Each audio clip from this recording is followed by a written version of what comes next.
പരമപൂജ്യരായ ഗുരുജ്യേഷ്ഠരെ, സ്നേഹബഹുമാനമുള്ള മാതാപിതാക്കളെ, പ്രിയ സഹപാഠികളെ, ഏവർക്കും സ്നേഹവന്ദനം. മാതൃരാജ്യമായ ഇന്ത്യ ഇന്ന് 75 സ്വാതന്ത്ര്യം ആഘോഷിക്കുകയാണല്ലോ. അറബിക്കടലിന്റെ പര്യാളനയേറ്റ് സമ്പൽ സമൃദ്ധമായ നമ്മുടെ ഇന്ത്യ മഹാരാജ്യം പണ്ട് ബ്രിട്ടീഷുകാർ കൈയടക്കി വാണിരുന്നു.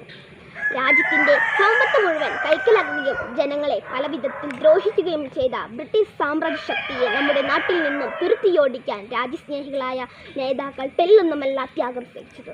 ഉപ്പു സത്യാഗ്രഹം, നിസ്സഹകരണ പ്രസ്ഥാനം, ക്വിറ്റ് ഇന്ത്യ സമരം, നിരവധി നിരാഹാര സമരങ്ങൾ, ജയിൽവാസങ്ങൾ, അങ്ങനെ എത്രയെത്ര സഹന സമരങ്ങൾ.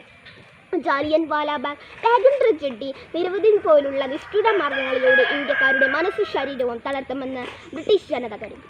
പക്ഷേ രാജ്യസ്നേഹികൾ നേതാക്കൾ ഇതിൽ നിന്നെല്ലാം ഊർജ്ജം സംഭരിക്കുകയാണ് ഉണ്ടായത്. ഭഗത് സിംഗ്, ഗാന്ധിജി, നെഹ്റു, സരോജിനി നായിഡു തുടങ്ങിയ അനേകം നേതാക്കളുടെ പിൻബലത്തോടെ ഹിംസാമാർഗത്തിലൂടെ പോരാടിയാണ് നമ്മുടെ മാതൃരാജ്യത്തെ വീണ്ടെടുത്തത്. സ്വന്തം രാജ്യത്തോടുള്ള കടമ നിറവേറ്റാതെ സ്വാർത്ഥ താല്പര്യങ്ങൾക്ക് പിറകെ പോകുന്നവർക്ക് ഇവിടെ പ്രയത്നങ്ങൾ കണ്ടില്ല എന്ന് നടിക്കാനാകുമോ?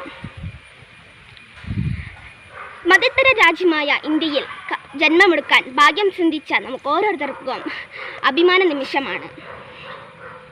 സഹോദര മനോഭാവത്തോടെ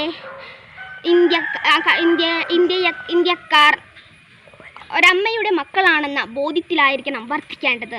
നമ്മുടെ നാടിൻ്റെ കാവൽഭടന്മാർ നാം ഓരോരുത്തരും തന്നെയാണ്. ജാതി മത വർണ്ണവിവേചമില്ലാതെ ഇന്ത്യയെ കണ്ട സമരഭടന്മാർ. നമ്മുടെ നാടിൻ്റെ നിശ്ചിത സേവനങ്ങൾക്ക് മുമ്പിൽ ശിരസ് നമിക്കാം. ഭാരതമെന്ന് കേട്ടാൽ അഭിമാനപൂരിതമാകണം മന്ദരംഗം. കേരളമെന്ന് കേട്ടാലോ തിളയ്ക്കണം ചോര നമ്മുടെ ഞരമ്പുകളിൽ.